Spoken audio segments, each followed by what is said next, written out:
Good morning, everybody. Thank you so much for coming. I am Greg Poling. I direct the Southeast Asia program, as well as the Asia Maritime Transparency Initiative here at CSIS. We're very, very happy to see you all here for the next installment of our ASEAN Leadership Forum. We've been doing about one of these a quarter with senior leaders from across the region. I know that we're starting a few minutes late, but it is a rainy day in Washington, and I wanted to make sure everybody had a little bit of time to dry off and get to your seats. So, first, a bit of housekeeping. Everything that you hear today will be on the record. We'll be live streaming it on our website and on YouTube. Those who are online, we invite you to ask questions along with those in the room. And everything today is being made possible by general support to the CSIS Southeast Asia program. So with that, let me introduce our guest of honor, one who I'm sure is familiar to most of you. Sun Chantol is currently the Deputy Prime Minister of the Kingdom of Cambodia. He was previously the Minister of Commerce the last time he spoke here at CSIS in 2014. He was also the Minister of Public Works and Transport from 2004 to 2008 and from 2016 to 2023. Prior to joining government, he worked in the private sector, including 16 years at General Electric. Most importantly, we share an alma mater. He graduated with his bachelor's from American University and then went to a slightly better school, a little place called Harvard in Boston. I got my MA from American. I shouldn't say better because I see Piper Campbell there. An equally good school with American University. And so with that, let me cede the podium to His Excellency Sun Chantol, and then we will have our Q&A. Thank you.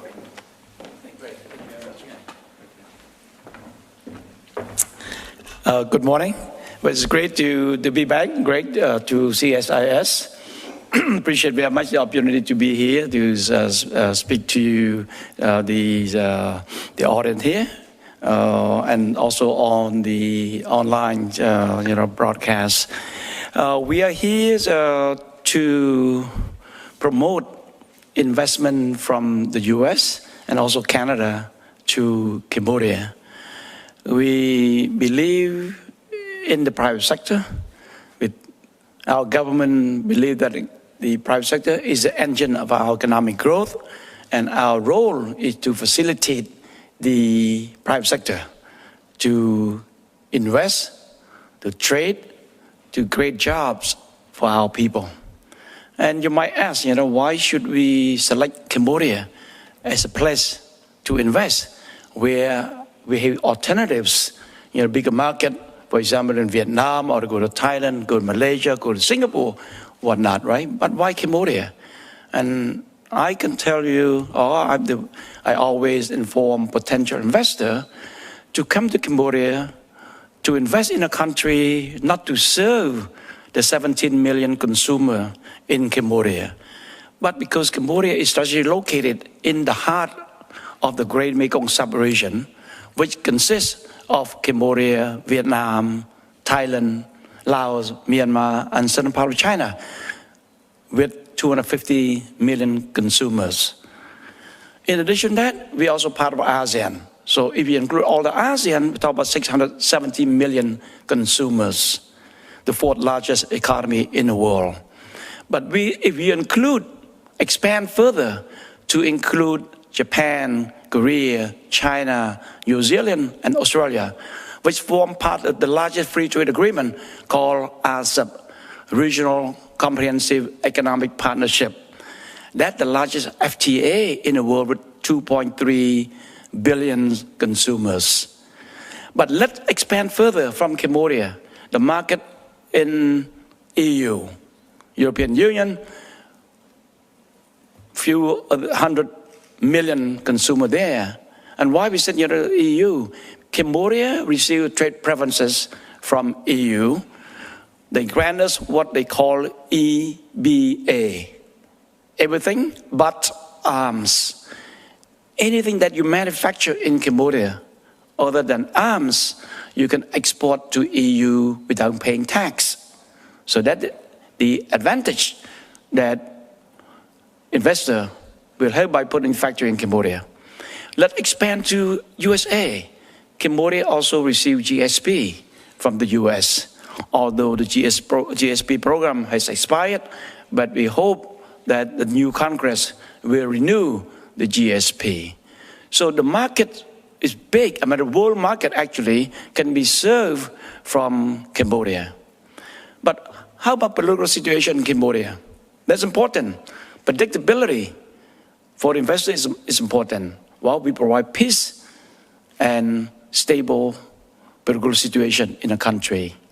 Since 1998, former Prime Minister Hun Sen introduced the win-win strategy to allow the Khmer Rouge to lay down their arms and integrate it to the government of Cambodia.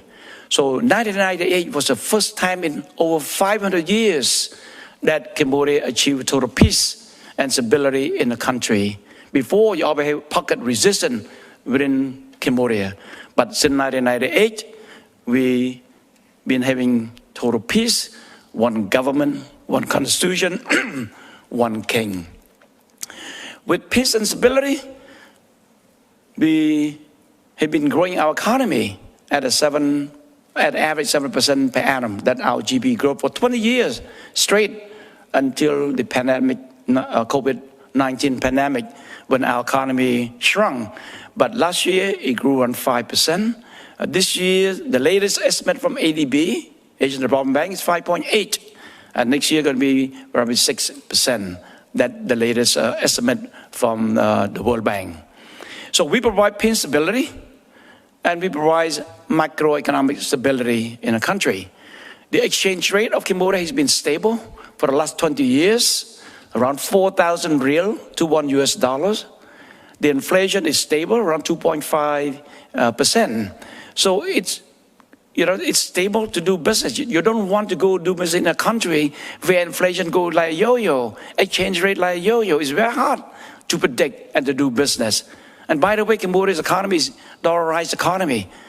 It's all US dollars based. So there's no exchange risk for the American company to invest in the country. You also want to look at debt to GDP ratio. Our debt to GDP ratio is below 40%, around 30% plus. So Cambodia has the ability, has the room to borrow more, to invest in productive projects that will generate economic growth for our country.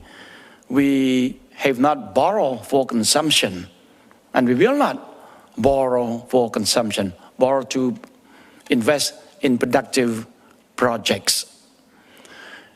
Talk about the government. Well, I like to go to Cambodia, but is your government pro-business government, or your government will be a manager of the private sector in your world?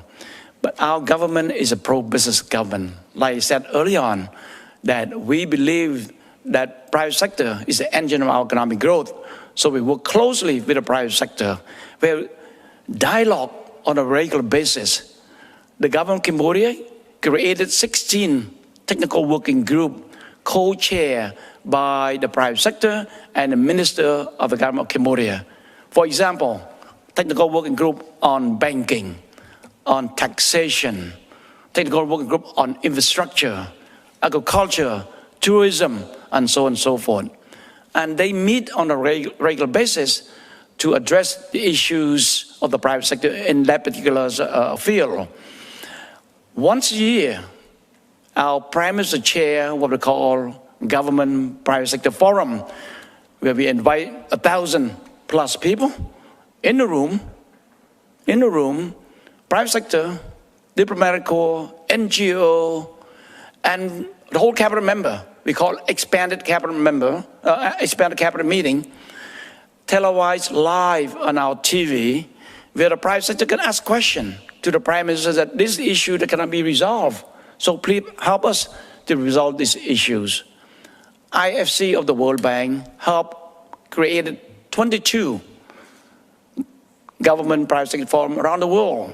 And they did a survey, which forum that is the most effective, productive in solving the problem of the private sector. Cambodia came first. It's the most productive government private sector forum to solve the problem of the private sector. In addition to that, we offer the dialogue, public-private sector dialogue with the U.S. Cambodia, U.S. private public-private sector dialogue before I came here. That was the first time that we organized that with American Chamber of Commerce, co-chaired by Chargé d'Affaires. In Cambodia, we have not had the new ambassador yet. So Chargé d'Affaires co-chaired the dialogue with me. And during the meeting, we solved two problems, two issues that the private sector from the American community raised, and we solved those two issues. And we noted the issues that I need to address with other relevant ministry and agencies. We offer the same dialogue to EU. So I co-chair the public-private sector dialogue with Ambassador of EU. That's the first one. We started also last weeks before I came here. We offered to Japan. We've been doing it with Japan 28 times. So once every 6 months, we co-chair with the Ambassador of Japan and with JBAC, Japanese Business Association in Cambodia. So the avenue, the platform where the private sector can can list out the issues.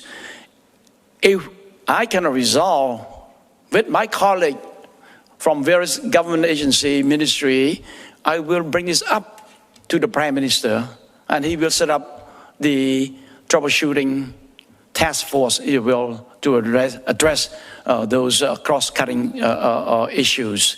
So that's what I'm talking about, pro-business government, okay? Now, we're great, we're happy, you have microeconomic stability, you have pro-government,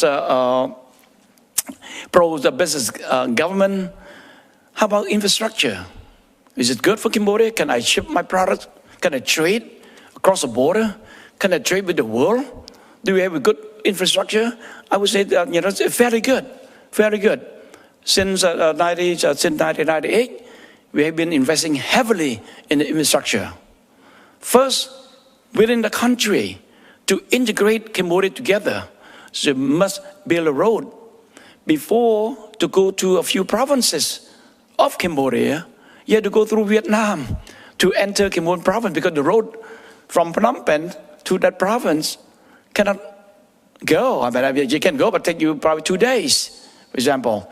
But now, you can travel 24/7 from Phnom Penh to all the provinces of Cambodia, and between the province, also on paved road. Some road already enlarged from 2 lanes to 4 lanes. We built our first expressway, it already open, expressway linking Phnom Penh, the capital city, to the deep sea port of Siem Reap on the BOT, $2 billion investment.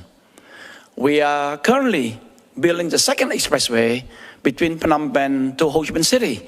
We built to the border of Vietnam, and Vietnam will build from there to Ho Chi Minh City. That should be completed by 2027.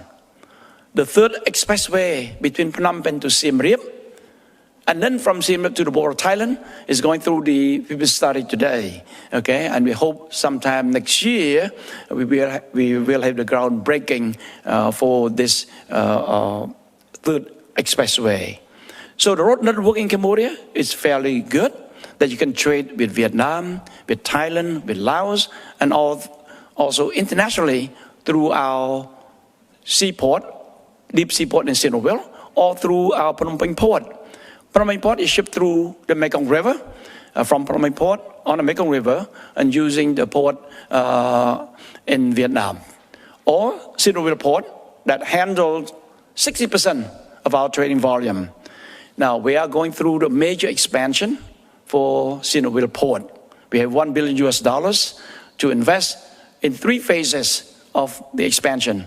First phase is a new container port with 14.5 meter depth that allows up to 93% of the vessel going through Asia Pacific to be able to call on our port. As of today, only 18%, because the draft only 9 meters. But by 2026, 93% of the vessel that are going around Asia Pacific can call on our port. By 2028, 2026, 93%. 2028, we have the new terminal with 16.5 meter depth, so that practically you can ship all over Asia Pacific. 2029, we will complete the third expansion of the new terminal with 17.5 meter depth. So then we can ship direct between Phnom Penh, between Cambodia to the US, to EU, around the world, without going through transshipment either in Vietnam, Singapore, Lam Chabang port in Thailand, or Hutchinson port in Hong Kong. So that's a major expansion for our port. Our airport, Siem Reap, we opened last year, new airport outside of Siem Reap city. The reason we moved out, because the old airport was so close, around 6 kilometers from Angkor Wat Temple. So the noise, vibration, the pollution on our temples is huge. So we decided, look, we cannot afford the vibrations and all that. So we moved out also to build a new airport that can accommodate around 15 million tourists per year. That was opened last October. The new airport in Phnom Penh, also we're going to relocate. After 60 years or something, we're going to relocate from Phnom Penh outside the Phnom Penh, and this airport can accommodate up to 50 million tourists, passengers, and that should be open sometime next year, maybe the third quarter of next year. Now, we have one project that we had a groundbreaking. There's a presided over by our Prime Minister on August the 5th of this year. The project called Funan Daeju Canal. And this canal is to link Phnom Penh port directly to our seaport without going through the port in Vietnam. Okay, so that is the distance 180 kilometers. It will reduce the shipping route by 200 kilometers. So we're going to save CO2 emission to the environment. In addition to that, we are pushing to change from the land transport to inland waterway transport. So again, we will reduce the CO2 emission. We will reduce the road accident. If you ship by road, you will reduce the damage to our roads. So by shipping all these goods on the Mekong River directly to the sea, so you don't have to go through formality at the border. Obviously, when you cross the border to another country, you must respect the rule regulation of that country, the procedures, customs here, and so on and so forth. So you reduce the lead time. Okay, that's important. That's important. And these projects will not have the negative impact on the environment, either in Cambodia or cross-border in Vietnam, because we studied in so detail. I was Minister of Public and Transport altogether around 11 years. I never studied a project so detailed like the Funan Daeju Canal, because we want to ensure there's no impact in both countries. Cambodia will not implement a zero-sum game where Cambodia wins, our neighboring country, namely Vietnam, loses. We cannot do that. And also we need to do, according to the Mekong River Commission agreement, that 4 countries signed in 1995, namely Cambodia, Vietnam, Laos, and Thailand. So we must abide by that agreement. So we had the groundbreaking on August the 5th of this year, and this project likely to complete, we have a goal to complete by 2028. So it's a game changer project for us to reduce the cost of logistics. So all investors, everyone will benefit. And along this canal, you will see logistics center, warehousing, commercial center, tourism center, and so on and so forth. When I talk about canal 180 kilometers, does that mean that Cambodia will dig 180 kilometers of canal? This canal was used 2,000 years ago. 2,000 years ago by the kingdom, the first kingdom of Cambodia called Kingdom Funan. Okay, or Funan Kingdom.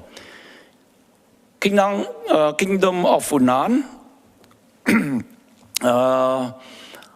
dug 3 canals.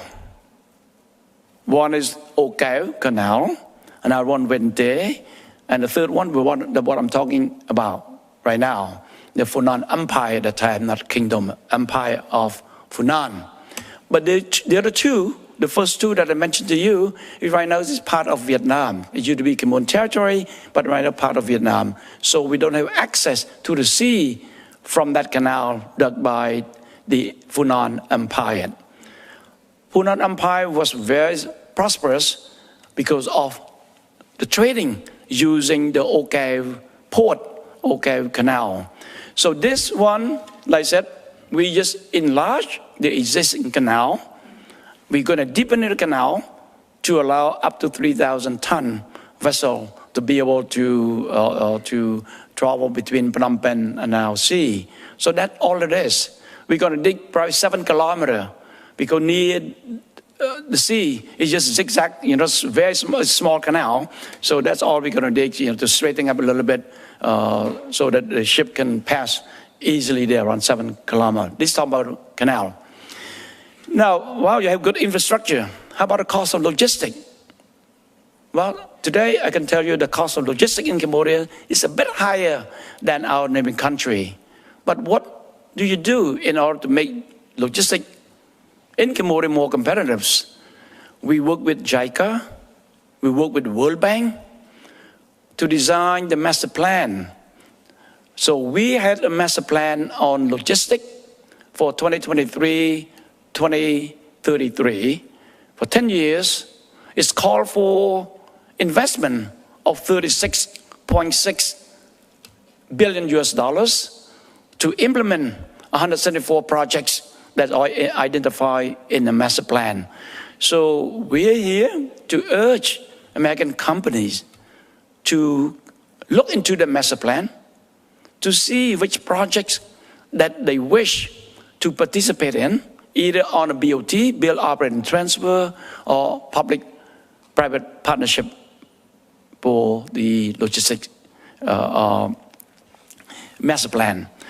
We work with a company in Singapore called YCH to build a first logistics complex in Phnom Penh called Phnom Penh Logistics Complex, or YCH, call them a super port.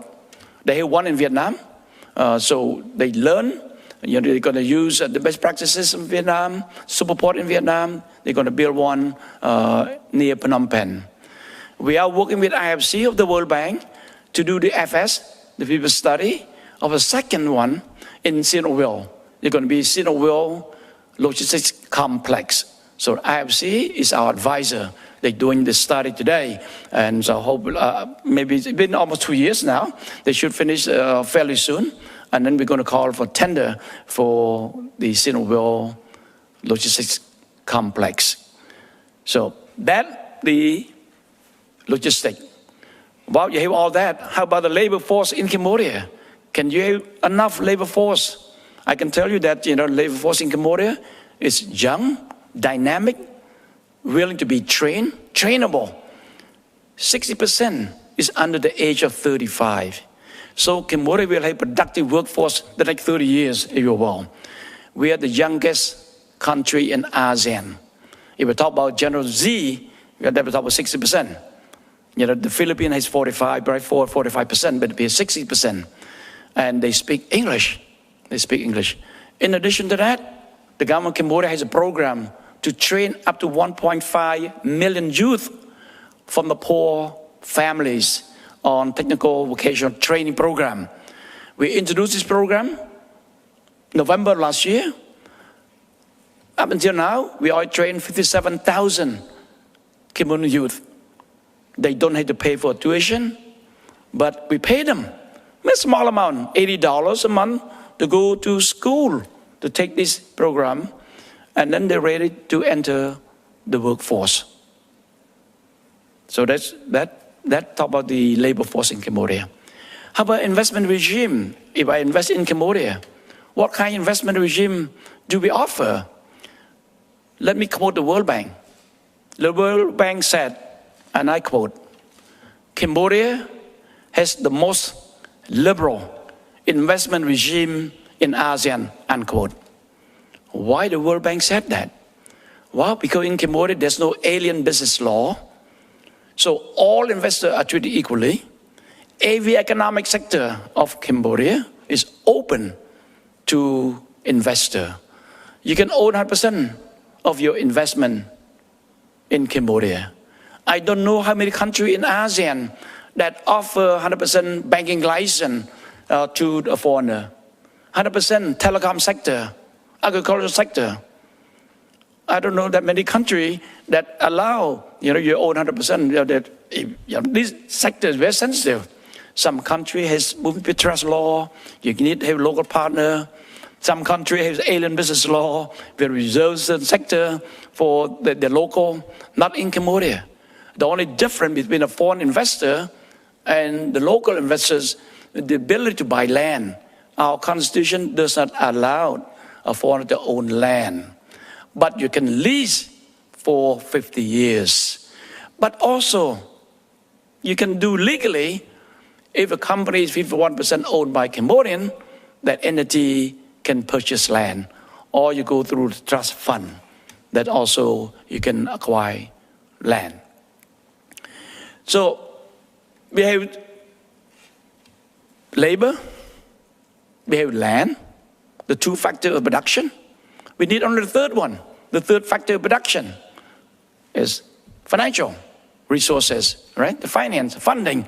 That's why we're looking for the investment from the private sector to complete the three factor of production in Cambodia to create jobs for our people. Trade, Cambodia is very open. Like I said, we're part of RCEP. We also have the bilateral agreement, free trade agreement with China, with Korea, with UAE. UAE don't call free trade agreement, they call CEPA, Comprehensive Economic Partnership Agreement with UAE. And we continue to discuss, to talk to other countries to sign the FTA. How about investment? Is my investment protected? Yes, the law on investment protect the investor. But in addition to that, Cambodia also signed the BIT, Bilateral Investment Treaty, with over 30 countries to protect their investment. So that's all the ingredient, good ingredient in Cambodia. All we need to do is to work, all we need is a cook. The cook from the USA to cook the food where we have all the good ingredients. So that's why we're looking for the investment from the US. Now, we've been successful the last 12 months of the new government under the Prime Minister, Hun Manet. We approved $7.5 billion US for the first 12 months of the new mandate, the seventh mandate under Prime Minister Hun Manet. That's an increase of 160% compared with the 12 months of the same period under former Prime Minister Hun Sen. In terms of number of projects, we increased 75%. In terms of employment, we create 344,000 jobs from this investment that we approve versus 200,000. So all this, it shows the confidence in the government of Cambodia. It's a place, and then also confident that they can be successful of their investment in the country. But at the same time, we like to diversify our portfolio of investor. Although our investment law does not discriminate against any investor from any country, they all treat equally at exactly the same level playing field in Cambodia. Now, the 7.5 billion that I mentioned to you, 50% come from China. Around 30% is local Cambodian. We have the association of Ok Nha that's here with us. Ok Nha Association is the association of tycoon of Cambodia, and they invest in over, they have 400 members. They invest over 800 companies in Cambodia.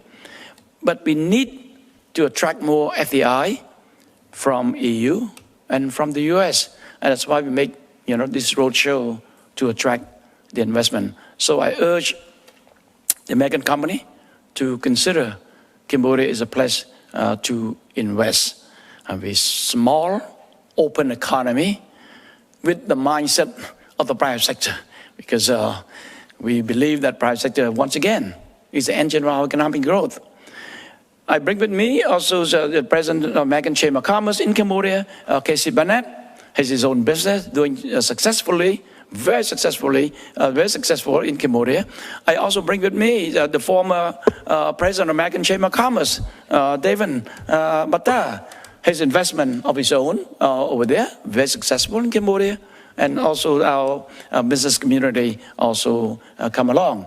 So I'm going to stop here, pause right here, and probably leave some more time for you to ask a question. But here we are, a small, open economy in the heart of the Great Mekong Sub-region that can be a place for the American company to invest. Now, let me touch base a little bit. I'm sure some of you probably said, why you all rely on China? Why China? Why China? Well, like I said, our investment law does not discriminate as long as they respect the law of the land. Submit application, then we review and we approve. There's companies also from China that want to de-risk, so they move to Cambodia, right? They're willing to invest in infrastructure, in a power plant, hydropower plant, an expressway, and so on and so forth. Now, let's talk about green, clean energy. Cambodia grid, Cambodia power generation, majority, 62%, come from clean energy, from hydro, from solar. We the second largest in ASEAN after Laos in terms of clean energy, whereas the average ASEAN member states is around 30%. We have 62% already, and we'd like to move to 70% by 2030. By 2030, so clean energy in Cambodia. We committed to carbon neutral in 2050. We have our vision to become the high-income country by 2050. We're going to graduate soon from the LDC, least developed country, very soon. So we'd like to move to the high-income country by 2050. But we cannot get there if we continue to rely on the low labor-intensive industry. We'd like to move into the electrical, electronic, automotive industry, food processing industry, tourism, and so on, where we add more value, create a job, a better paying job for our people. We do not want to just sell raw material. We need to process in our country in order to add value. So that what I'd like to share with you, the audience here and also the audience online. And once again, thank you so much for the opportunity to be here for the second time and to meet my AU graduate. I asked him what he graduated. He said 2000, what grade? 2012. I said, wow, I must be very old. I graduated in 1978. So, but it's great, great that we meet here. So once again, thanks so very much. I'm here to answer any question that you might have. So thank you very much. Should I come here? Yep, thank you.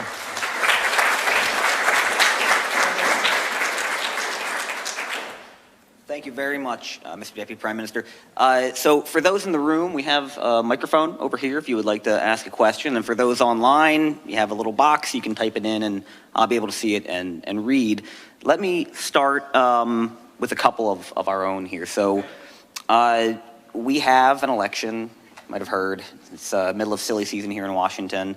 Whoever takes over as President of the United States in January, what would the Cambodian government like to see to enhance the kind of engagement that you highlighted in your keynote?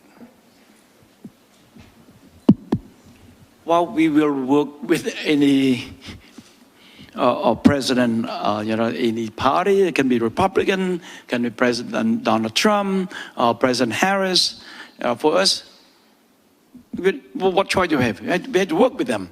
So what we do, just what we want is just to ensure that there's more engagement, not less. We want more investment, not less. We want more dialogue, not less. So we want to be a good partner of the U.S. U.S. is the oldest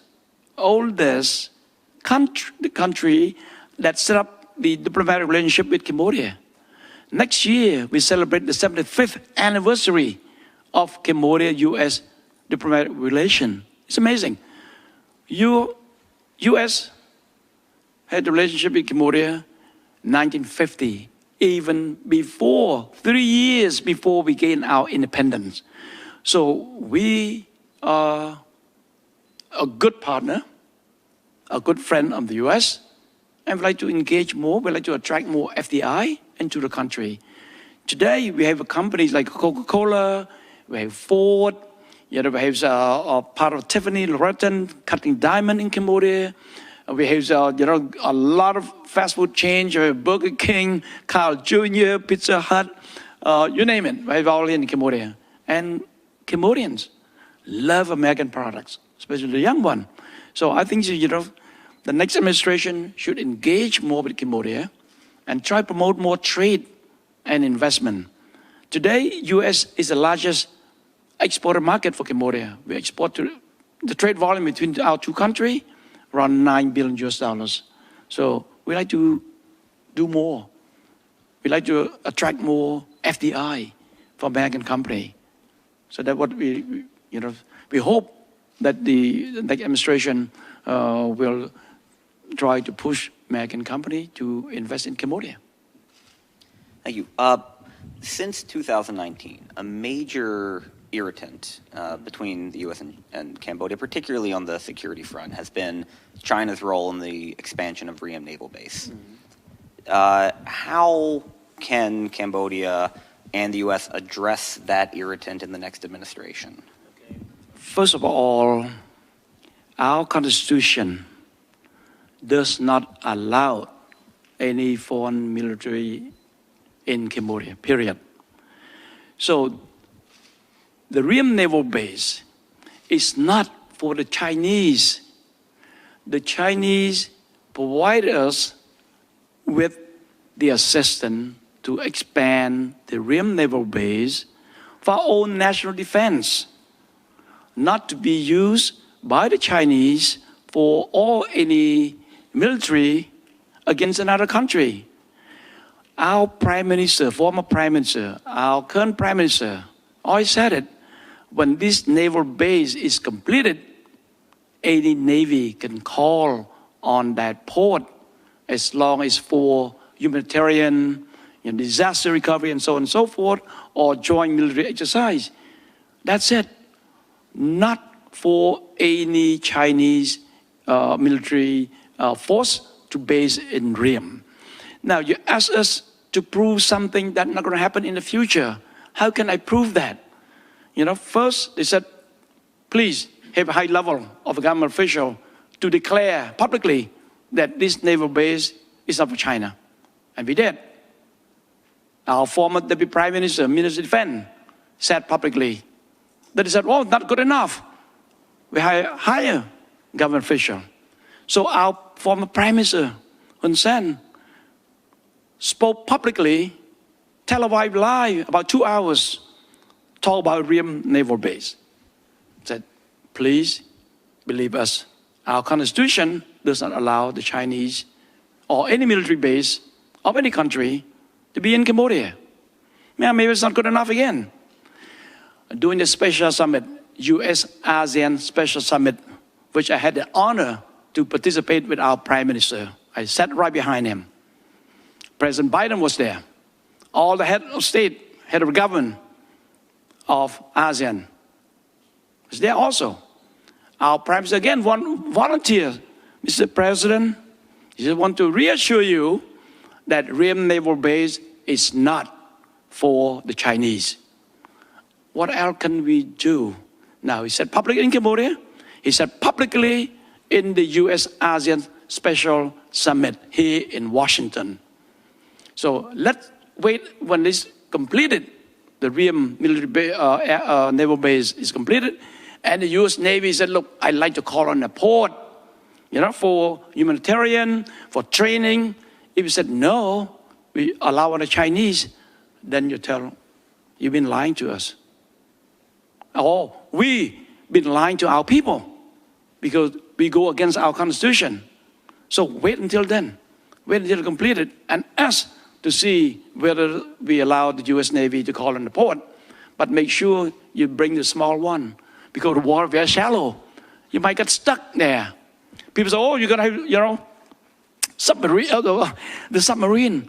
I'm telling you right now, the draft brought by 3 meters. Now we just dredge it probably 6 or 7 meters. So bring a small one. You bring a big one, you get stuck there. I can tell you that. Thank you. All right, let's take our first audience question online. And those who are shy in the room, again, I encourage you to go over to the mic, and I'll call on you there. This question comes from Alex Willemans from RFA. On Monday, independent Cambodian journalist Mek Dara was arrested for social media posts he made. Last year, the U.S. State Department awarded Dara an award for his reporting on cyber scam compounds in Cambodia. What message does his arrest send to the world? I'm sorry, I'm here in the U.S., so I have no knowledge of the arrest. I just heard yesterday from the gentleman from Samson. So I have not even, called to Cambodia to find out about his arrest. So I cannot answer this question, to be honest with you. May I ask, would you like to address the broader issue of scam compounds, cyber scam compounds in Cambodia, which has been so much in the news? Well, yes, that I can say something about that because our government is aware of that. The online scam or human trafficking that will, that affect the image of Cambodia, that affect the tourism industry of Cambodia. We do not condone or approve that. So we are fighting head on, very hard.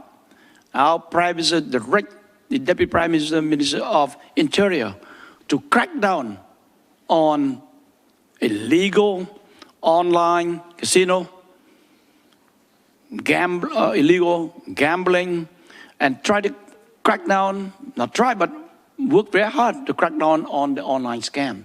It's affect us so bad, as much as affect the whole world. The image of Cambodia is not good. So to attract tourists to Cambodia, or to attract FDI, people say, oh, I'm afraid to go, So that we have to work very hard, and we are working hard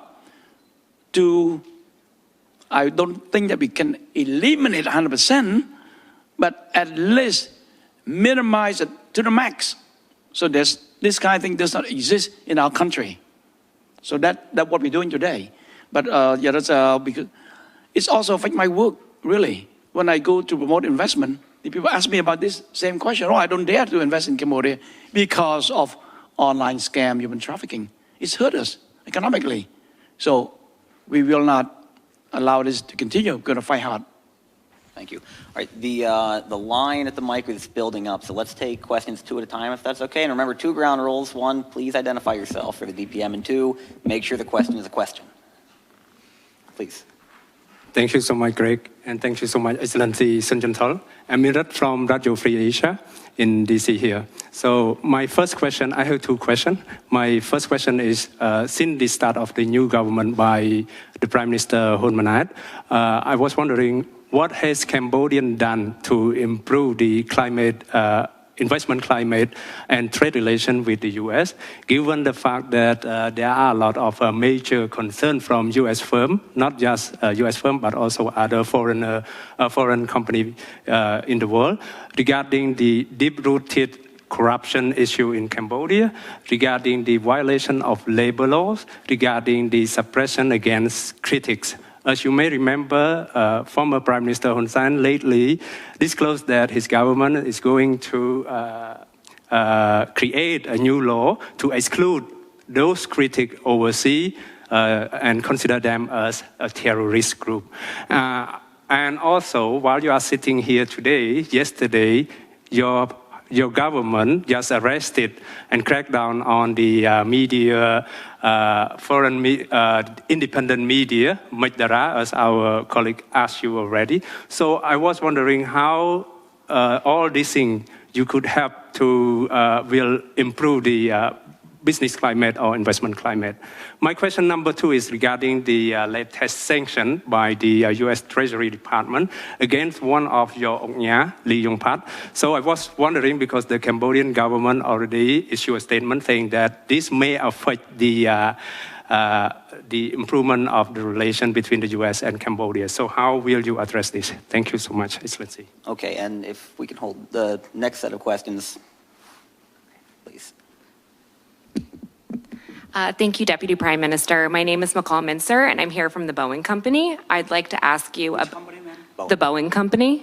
Boeing. Okay. I'd like to ask you about Cambodia's aviation sector, which is experiencing significant growth, especially air travel demand.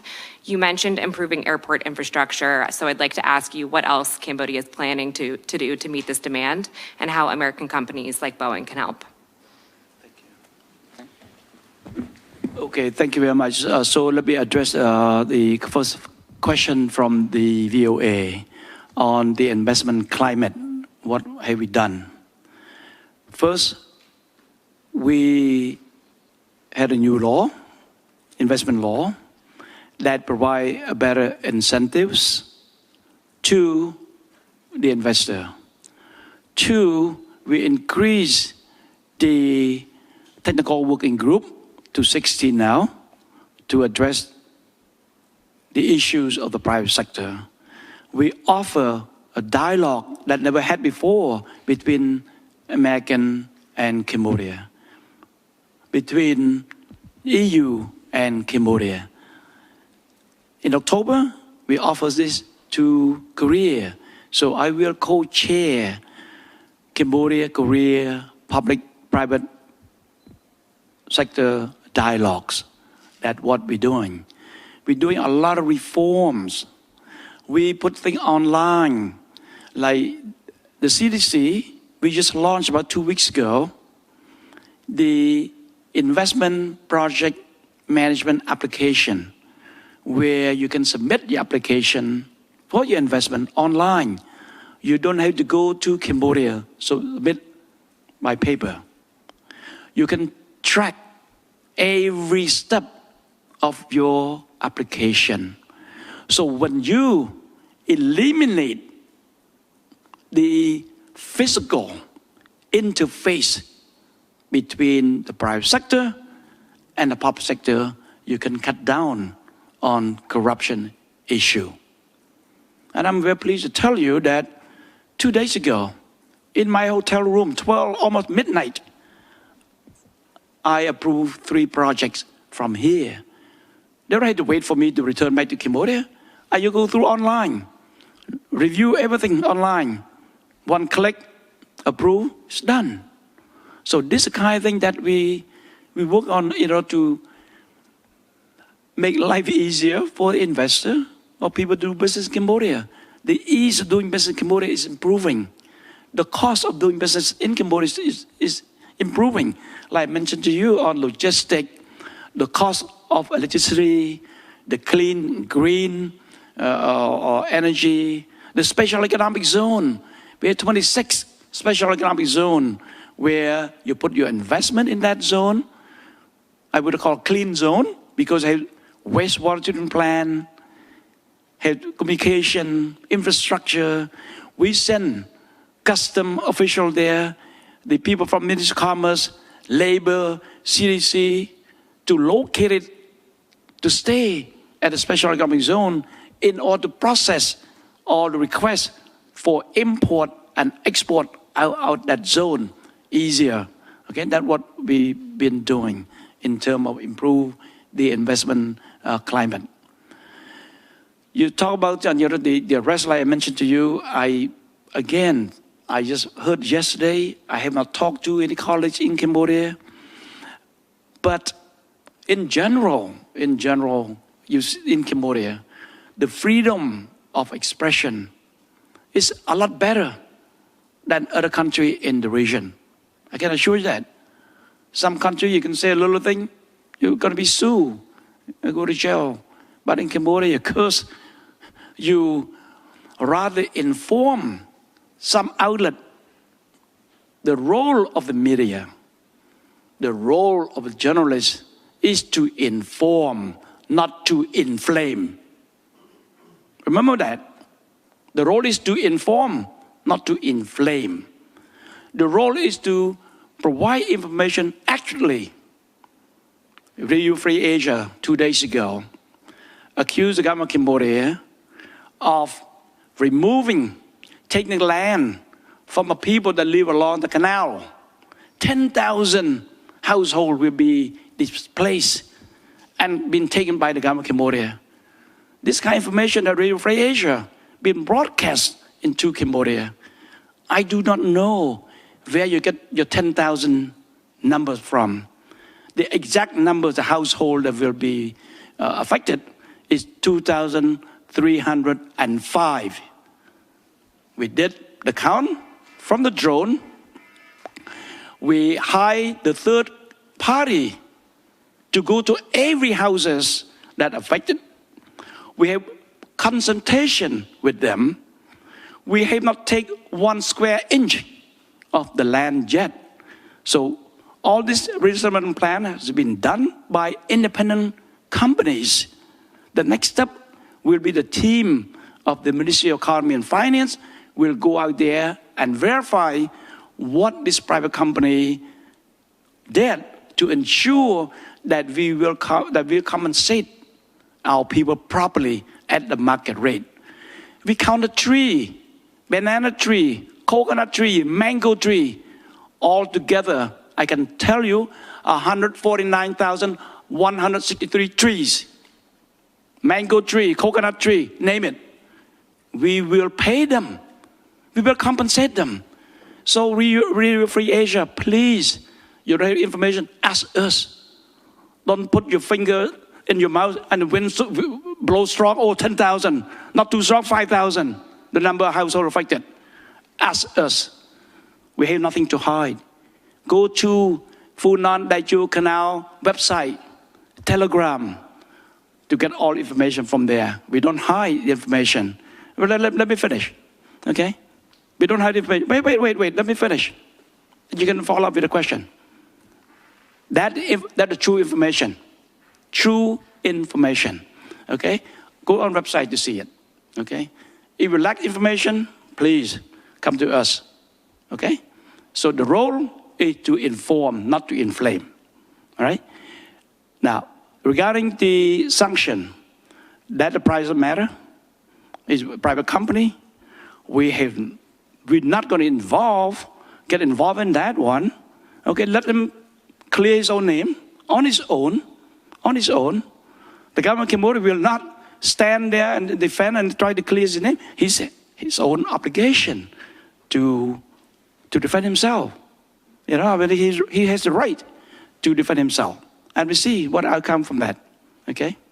Okay, he raised his hand twice, so may I? Your schedule is busier than mine today. Please, I allow you to come back, you know? Please go to the mic, yeah. Thank you so much, Excellency, for your response to my question. I just to ask you, because you said that before we write anything or publish anything, we have to ask first the government official. But how come we ask government official if the Cambodian government official and almost all of the spokesperson from the new government, especially, I can say that they don't want to talk to us. They dub us as the critics or somehow join the so-called color revolution, something like that, baked by foreign government. So how can we raise the question to the government, and how can we get the answer if you consider us and you kick us out, Radio Free Asia and other independent media from Cambodia? And if the press environment in Cambodia still become like a hostile for government of Cambodia? Thank you. Look, you need to look yourself in the mirror, my friend. You've been telling wrong information all along for the last 10 years. We tell A, you say B. How can we trust you? You have the last word, no matter what we say. You never reported what we say. And that's why we don't want to answer your question. That's the reason. But let's turn the page. Now I'm telling you, I want you to go back report on Funan Daichu Canal. You said, look, I made a mistake, not 10,000, 2,305 houses that will be affected by this project. Please go back and correct your statement. And let's see whether we can work with you or not. But if I continue to give you accurate information, you keep on rejecting it, you put any numbers that you want to broadcast, you want to inflame, you want to exaggerate, you want to play the role of the opposition. Look, you need to be independent. If you're independent, ask me a question, okay? You send me information that, look, tell me about canal project. I will answer you, okay? I will not shy away. But please make sure what I say, information I give to you, you broadcast that. You can double check and then you can broadcast the information. But if I say 2,305, you said 10,000. I don't know what else to say. So next time when you ask me questions, no need to talk to IFA because they will not broadcast the true and accurate information. So the journalists, one more time, media, the role is to inform accurately, not to inflame. Remember that word, okay? To inform, not to inflame. I hope you answered the question. And let's turn the page. Come back, come to me if you have a question. Come to my colleagues, they're all here. Secretary of State for Ministry of Mine and Energy, Secretary of State for Ministry of Commerce. Ask a question. Be more than happy to answer. But please, please write the accurate information. That's all we ask you for. I told my colleague, I had an interview in Canada. They taped my voice. I put my tape recorder on also next to each other. I said, Cook, you tape me, I tape you. Don't misquote me. So when you call me, ask for information, I guarantee you I will tape you also. Just in case you say something that I didn't say. I want to tell you ahead of time, okay? I have a call, I put tape recorder. I also tape your voice, okay? To let you know ahead of time. I had to defend myself because you have been doing this for the last 20 years. All we broadcast have been wrong, incorrect. So that's why it got us a little upset, okay? But let's turn the page. Thank you. Boeing. Tourism industry is big, ma'am, very big. A lot of airlines. We just said Air Asia, Cambodia, Encore Air has been expanding, Cambodia's airways. So eventually we need a lot of planes from Boeing. We need engine from GE, from Pratt & Whitney, for example. That's American companies, right? So I used to work with GE, so I route for GE engine. So I'm very pleased to see 737 that's using all CFM engine. Very happy with that. Okay, very happy with that. So please work with our civil aviation. If you have any issues and things like that, we can introduce you to the airline, there are Air Asias and Encore Air, whatnot in the country. Because eventually the tourists will come back. Today, we have not reached the level of pre-COVID yet. We used to have over 6 million tourists, but now around 3+4 maybe million. So we'd like to reach that level. And with the new airport, we hope to receive more tourists and also cargo. That's all need. We always talk to the private sector. They need to have a good cargo terminal at the new airport so they can ship faster, by air. So we welcome Boeing. To discuss with the airlines in Cambodia and also with the civil aviation in Cambodia. Let us know when you come to Cambodia. We, put you in touch with the civil aviation. Is okay, ma'am? Is that answer your question? I'm happy with Boeing, because the former two chairman and CEO of Boeing or HGE, and I know both of them. The last one, Dave Calhoun. Before that, Jim McNerney. I know both of them. So I'm pro Boeing. Okay, so yeah, thank you. Thank you. All right, we are 8 minutes over time, and I apologize to my colleagues who have been staying at the mic, but we do have to gavel this closed. Okay. Let me just first thank my colleagues, Lauren Mai, who helped organize this, Jack Mint, now resident with our team, who helped pull it together, and the whole South Asia and Avian Broadcasting team. Please join me in thanking the Deputy Prime Minister for his time this morning.